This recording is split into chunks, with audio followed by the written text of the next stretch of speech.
Good morning, everyone.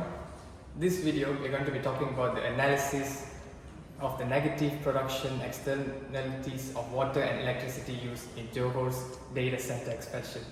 Now, Johor has rapidly become one of Southeast Asia's largest data center hubs because of its affordable land, reliable electricity, water supply, and a strategic location next to Singapore.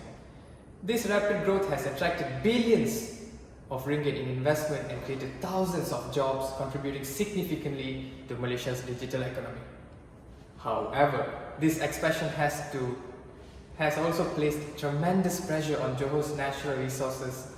Data centers consume massive amounts of electricity and water every day to power servers and keep them cool.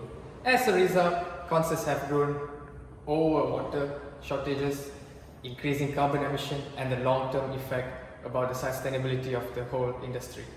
Today we will explain the economic concept behind this issue, examine its impact, discuss policies that can reduce the negative impacts, and conclude with recommendations for balancing economic growth and environmental sustainability. Here we go. Before discussing the impacts, let's first understand the economic concept. The issue is an example of a negative production externality. A negative production externality occurs when producers create costs that are passed on to people who are not directly involved in the production process. In this case, data center operators are the producers. They consume large amounts of electricity and water to operate their facilities. Who is affected? The people of Johor, local communities, and the environment.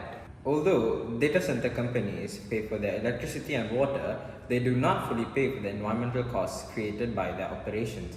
These include higher carbon emissions from fossil fuel electricity generation, increased pressure on water resources, and the risk of water shortages for households. Because these external costs are not included in the market price, the marginal private cost is lower than the marginal sector cost. This causes market failure where more data centers are developed than what is socially efficient. Johor data centers industry is growing rapidly. By 2035, data centers could consume around 40% of the state's electricity demand. The high use of water for cooling has also increased pressures on water resources. In 2025, Johor delayed approval for water-cooled data centers and restricted high water use facilities to protect its water supply. This example shows that while companies receive the economic benefits, society bears many of the environmental costs. Several policies can reduce these externalities. These include stricter environmental impact assessment, carbon taxes, realistic water pricing, and greater use of renewable energy. Malaysia has started restricting high water consuming projects and encouraging renewable energy.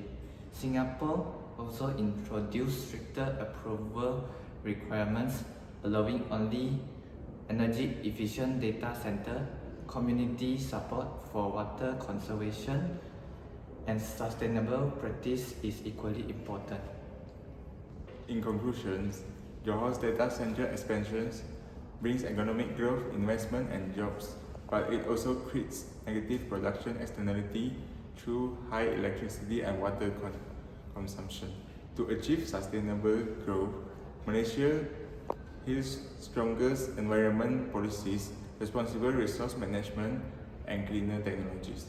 With the right balance, Johor can continue developing its digital economy while protecting the environment and the well-being of its communities. Thank you for your attention. Thank you so much for watching, and clap for yourself since you learned something today. And these are our group members, please give us good grades.